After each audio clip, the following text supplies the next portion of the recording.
ଗୋଟିଏ ଜଙ୍ଗଲରେ ଏକ ବାଘ ତାର ଦୁଇ ଛୁଆଙ୍କ ସହ ରହୁଥିଲା। ବାଘର ସ୍ତ୍ରୀ ମରିଯାଇଥିଲା।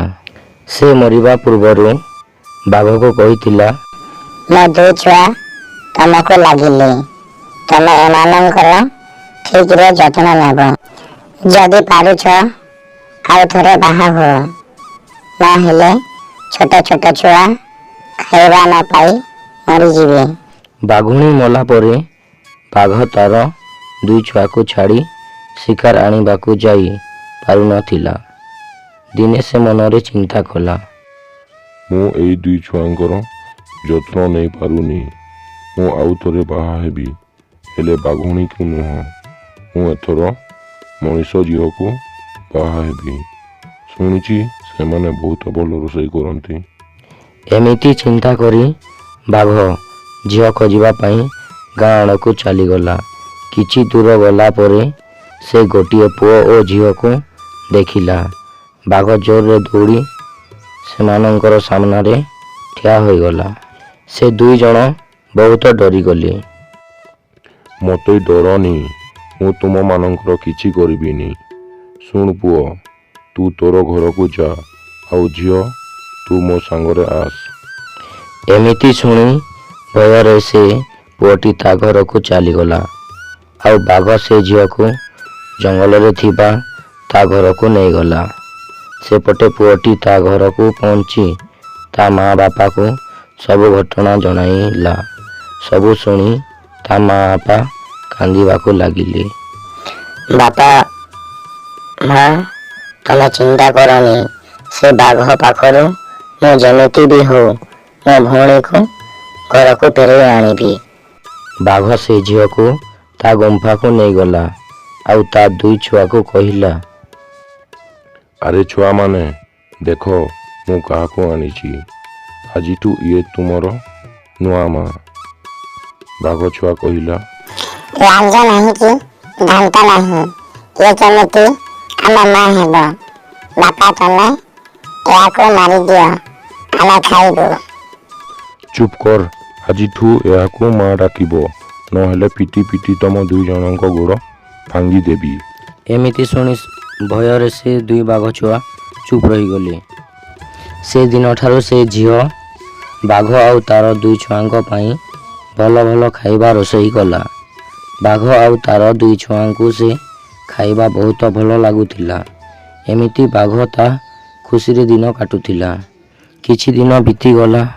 ଦିନେ ବାଘ ଶିକାର ଆଣିବା ପାଇଁ ଜଙ୍ଗଲ ଭିତରକୁ ଚାଲିଗଲା। ସେପଟେ ସେ ଝିଅର ଭାଇ ବି ଖୋଜି ଖୋଜି ବାଘ ଗୁମ୍ଫାରେ ପହଞ୍ଚିଗଲା। ଭାଇ, ତୁ ଏଠାକୁ କ'ଣ ପାଇଁ ଆସିଛୁ?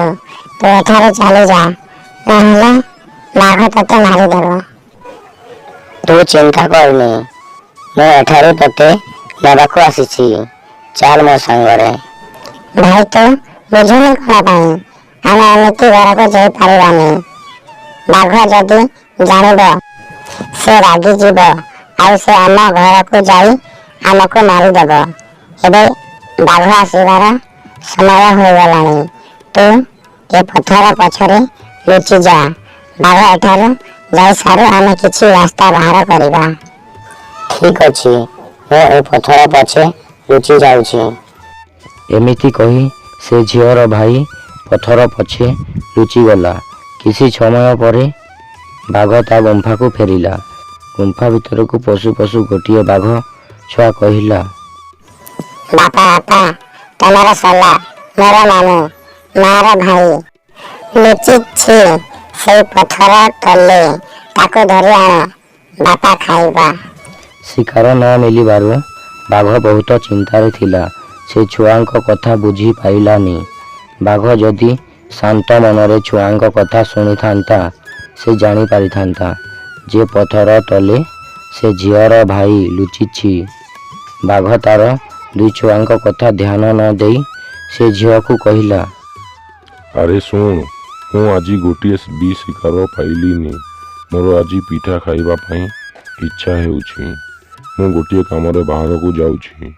ମୁଁ ଫେରିବା ପର୍ଯ୍ୟନ୍ତ ତୁ ପିଠା ତିଆରି କରି ରଖ। ଏମିତି କହି ବାଘ ସେଠାରୁ ଚାଲିଗଲା। ସେ ପଥର ପଟୁ ଝିଅର ଭାଇ ବାହାରି ପଡ଼ିଲା। ତାପରେ ଦୁଇ ଭାଇ ଭଉଣୀ ମିଶି ଏକ ବଡ଼ କଢ଼େଇରେ ତେଲ ଗରମ କଲେ।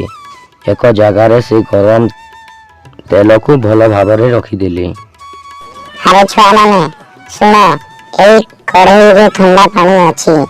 ତମ ବାପା ଆସିଲେ କହିବ ଭଲରେ ମୁହଁ ହାତ ଧୋଇ ପିଠା ଖାଇ ପିଏ ବୋଲି।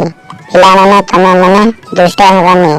ମୁଁ ଯାଉଛି ଜଙ୍ଗଲରୁ କାଠ ଆଣିବି। ଚାଲ ଭାଇ ଏବେ ଏଠାରୁ ଓହ୍ଲାଇବା। ହଁ ଚାଲ ଚାଲ। ଏମିତି ସେ ଦୁଇ ଭାଇ ଭଉଣୀ ଶୀଘ୍ର ସେ ଗୁମ୍ଫା ଛାଡ଼ି ନିଜ ଘରକୁ ଚାଲିଗଲେ। କିଛି ସମୟ ପରେ ବାଘ ତା ଗୁମ୍ଫାକୁ ଆସିଲା। କିରେ ଛୁଆମାନେ, ମା କୁଆଡ଼େ ଗଲା? ମା ଯାଇଛି ଜଙ୍ଗଲକୁ କାଠ ଆଣିବା ପାଇଁ। ସେ କଢ଼େଇରେ ଥଣ୍ଡା ପାଣି ଅଛି। ମୁହଁ ହାତ ଧୋଇ ପିଠା ଖାଅ ବାପା।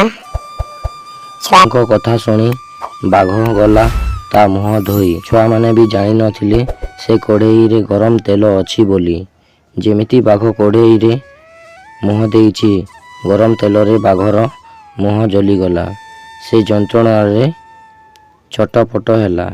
କିଛି ସମୟରେ ହିଁ ବାଘର ଜୀବନ ଚାଲିଗଲା।